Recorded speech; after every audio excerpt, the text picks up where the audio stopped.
So we were very fast paced. We wanted to get into those markets very quickly. We're not a name that was really known there. So really, Mm. what was our proposition? What was our value proposition? Because we couldn't offer like um, really competitive benefits like Mm. established organizations, and plus we had like a few months to set up, and those things take time.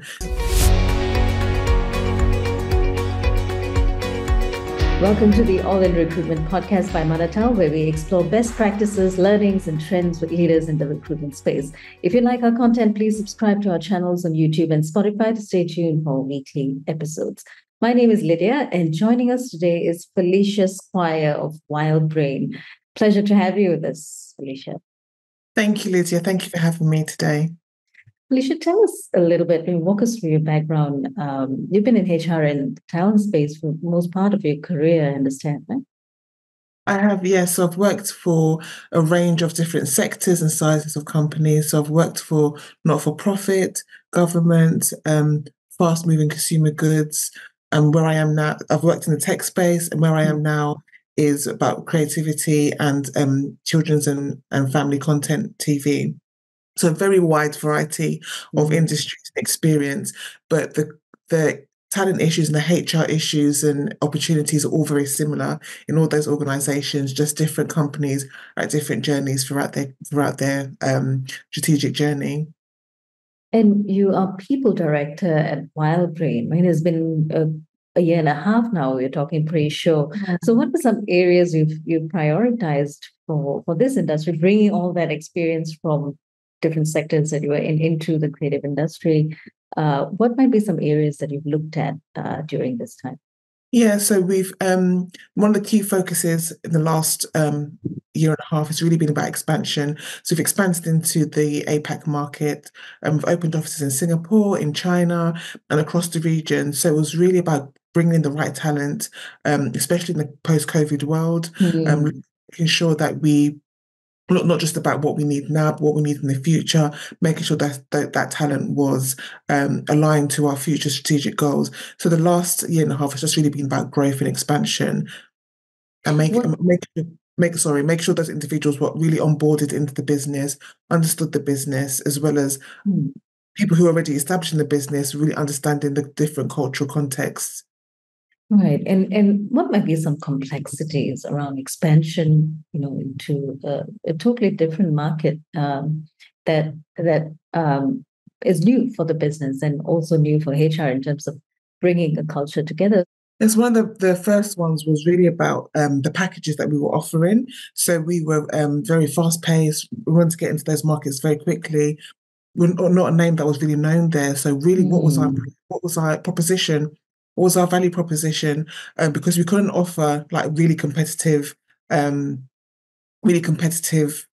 benefits like Mm. established organizations, and plus we had like a few months to set up, and those things take time. So it's really about, okay, other than just compensation and benefits, what is our value proposition? So it's really about bringing people on who could build the business with us, who have that entrepreneurial spirit, who were ready and willing to build and really establish a business from the ground up.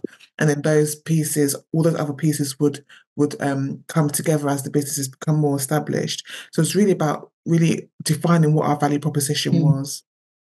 And I see that WildBrain emphasizes obviously creativity and also collaboration, right? So, what sort of tactics or what kind of strategy in terms of talent has been put in place to reflect these values, and what steps are taken maybe to attract the candidates who embody these values? Yeah. So we're on a journey, and we're still on that journey. Mm. Um, so some of the things that we have done is really about having matrix organizations rather than having this country is this country reports into this country. We actually just have more collaborative. So we have our our centers of excellence, Mm. call it that if you want to call it that. But then every department has like a matrix line or reporting line. So you have to collaborate. There's no way we can do business without collaborating. Every country, every department needs the other department to be able to function. So we make sure that we from onboarding individuals know where they fit into the organisation, which teams they need to go, which teams they need to collaborate with to get things done. And we also embodied that throughout our through all of our policies and procedures and our guidance. So we don't just focus on like how you bring the sales in or how you or not just focus on the numbers that you bring in, but the how as well. So we really look at the values. So it's not just the what, but the how you do that. In terms of, compared to your previous experience in all those different sectors, what might be a differentiating factor? What might be unique about this particular vertical or this industry or talent space in this industry? I think probably just the post-COVID world, navigating the global complexities in a post-COVID world. Every country is different in terms of, like, if you look at hybrid working, the future of work, every country's in different stages. So we've got our offices, they want to go in 5 days a week. Other teams don't want to go in at all. So it's really about understanding those global complexities and just really trying to understand what's going on there rather than having like a blanket global approach. We're trying to localize it as much as possible. So we've got these people coming in and you've opened a brand new office with a new proposition. But how do you foster that environment which not only attracts the right kind of talent, but also prepares them for long-term success, or rather nurtures this talent? Yeah, so I think it's really about setting expectations very early on, making sure people have meaningful and purposeful work, make sure that what you sold at the interview is actually what the role is. A lot of times misalignment in terms of what's sold and what the role is. So just being very open and honest from the beginning of what the role is, making sure individuals have a clear career path so they know exactly where they can go to. And because the organisation is so complex and global, it's not all just linear. I think that those days are gone now. But look, making sure individuals can see that, okay, I might not be able to go linear this quickly, but actually the opportunities for me to do lateral moves or to gain more skills and more experience. So really having hybrid skill sets, hybrid career moves. And then also we often do exit interviews one time when people are leaving. And this is just overall, but we never really understand why people stay. So really understanding from people who've been in the business. We have people who've been here for like 30 years, 25 years, 50 years. What is it that drives them? What is it that gets them to stay? And really making sure that we really continue to foster that and motivate employees and really not just look at what we're not doing very well, but what do we do well and really excelling in that as well, making sure we sell that and make sure that's available to all employees globally. So in the creative field, burnout can be quite a concern, right? You've got passionate people working in the creative field, but at the same time, that can easily turn into burnout if it's not managed correctly. So what initiatives do you think can be put in place to minimize or maybe even prevent this altogether? Yeah, burnout is definitely an issue, not just in creative space, but industries. I think one of the main initiatives that can be put in place is really about focus, really making sure that the work we're doing, is it achieving the strategic goals? Sometimes we just do things because we've always done it, but do we need to do this? Can it be automated? If it can be automated, let's shift it and automate. Really understand, making sure that managers are equipped, because a lot of times managers, as we know, are promoted into these positions. They have this technical skill set, but they haven't got the people management skills, not because they haven't got it, but because they have never done it before. So really making sure that those managers are very key in that burnout piece. So we're equipping our managers to have open and honest conversations, making sure our culture actually allows individuals to have that open and honest conversation, and that managers can support their employees with well-being, in their well-being, and recognize and spot the signs of burnout and make sure we can take steps to support that. And a lot of this management of this comes down to communication, right? And also an overall culture that everyone buys into, in order to make sure that, okay, I'm sharing this burden with you and we're doing this together and we're in this together. And that is pretty much a cohesive sort of work approach, right? So in terms of going back to all the a different expansion, or the APAC expansion that you're talking about, this simply means that there will be more international offices. So how do you promote a cohesive culture across these international offices? Some things we're on a journey. We've only been doing it for a year and a half. One of the main things that we've done is, and it might sound really basic, but just respecting different time zones is a big thing.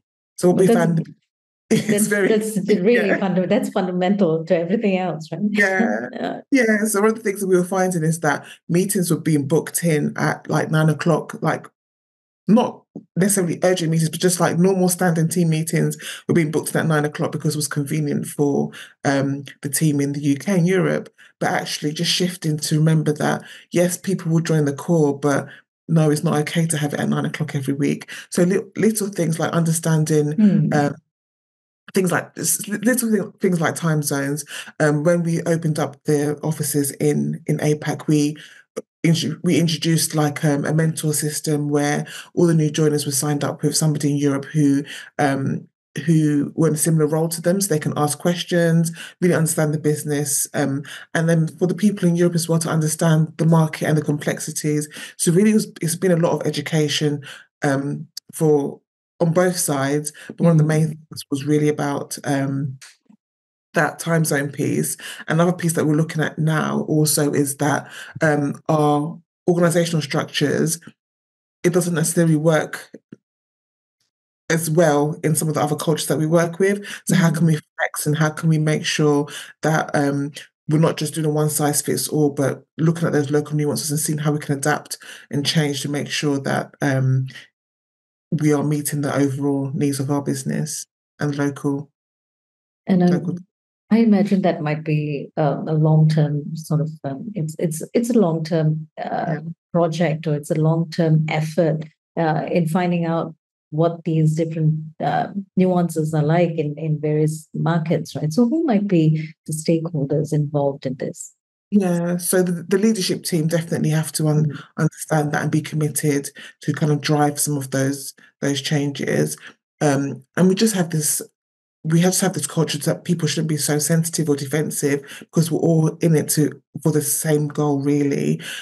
So just the senior leadership team really take the lead in terms of making sure that those cultures are understood and feeding that back to their teams, really encouraging people to understand different cultures. And we actually, before we opened up the offices in APAC, we actually bought this particular book. I can't remember what it's called now, but we gave that to all of our leaders so they can read that book and really understand different cultures. So when somebody from one culture might not be very vocal on a Teams call, doesn't mean they're disengaged, doesn't mean that they don't know what they're talking about. It just means it's a different culture, and just being able to invite people into those conversations rather than just assume because they're being quiet that they have nothing to contribute. So just making people aware of that and really the senior leadership team really owning those conversations. So in terms of the hiring process itself, right? So what steps do you think might make that process seamless and effective and bring results? And what might be the role of technology in this regard? Yeah, so I'll take it in two different stages. I'll look at the process and I'll look at technology as well. I think the first one is just really having a clear understanding of what the role expectations are. I think a lot of times organizations can tend to oversell or missell a role, and then we end up in the same circle and we're recruiting people again and again. So I think being very open, transparent, making sure that everyone's very clear what the role is. And then in terms of the hiring process for a TA person and the hiring manager to be very clear in terms of what the process will be, and not for the process to be too cumbersome. So it shouldn't be like 3, 4, 5 stages, but just very clear of this is what the expectations are, this is what the process will be, and we can just move very quickly. Because especially in some markets, especially in APAC, we need to move with pace. And then in terms of technology, it can be fantastic in terms of speeding up that process, so the TA person can do more of the value add in terms of speaking to the candidates, validating, and the technology can actually sift out when we have hundreds of applications. AI is great, but I just think recruiters have to have it in mind that some people write their CV using the likes of ChatGPT. So how do we make sure that we are validating what is on the CVs? In terms of workforce planning, I'm not sure if you're already there with WildBrain, but generally speaking, how do you approach workforce planning, for instance? What might be some ideas or thinking around it to make sure that the company is in the right place or they have the right talent to be able to adapt to different changes or trends in the market? Yeah, so the pace of change is just expanding so quickly. Absolutely. So I think I always say, build or buy.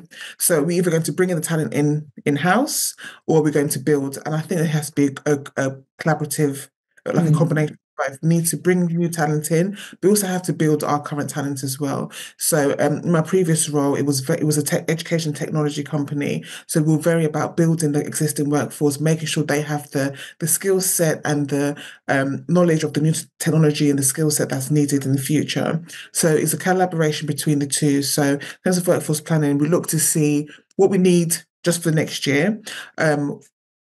When people leave the organization, do we really need to fill the role in the same way? So that's a fantastic time to really, really evaluate what is it that we need. Then also look at what's the 5-year plan of the company and what people we need, what skill set we would need, and building that within our teams, as well as bringing new talent in. I think is a good balance to have, the building and the buy-in of talent into the organization.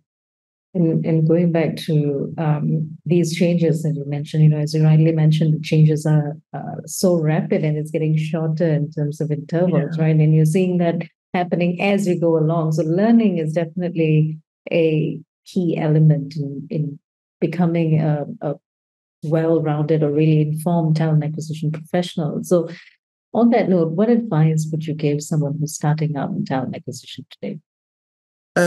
I would say really to understand the business, to really need to understand the business, understand what the market trends are, and just keeping up to date with what those market trends are, and really building a network of different talent acquisition partners, as well as really building a pool of strong candidates in different sectors, different skill set. But the main thing I would say is really understand the business that you're working with and supporting. Thank you so much, Felicia. It's been great having you on the show, and you've been very generous with your insights as well. And I wish you all the best with your role at WildBrain. So do drop us your contact details if there's someone in the audience who want to pick up a conversation with you later.